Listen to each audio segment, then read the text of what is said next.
Ki tētahi atu kaupapa, hei tā ngā reo irirangi Māori, ngā kaihanga hōtaka pauaka whakaata Māori, he iti rawa te pūtea mā rātou, ka aha koe e piki ai te pūtea ki te ao pāpāho Māori. O te mea tuatahi ka timata au ki tēnei arotake.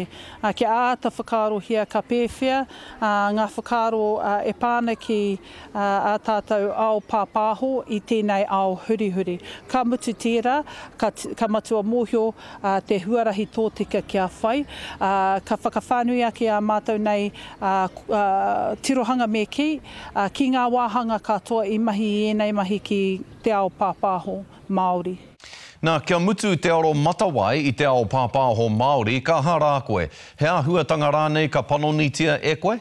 Me kaua e wareware kei te tino pūtake o tēnei arotake ko tō tātou nei reo Māori. Ka pewhi e whakatōpungia ngā mahi kei te kāwanatanga, ki te tiaki tērā o ngā hiahia, ki aro atu ki te ao pāpāho, ka pewhi a rātou hei tini, hei panoni e tihio a rātou nei mahi i tēnei ao hurihuri.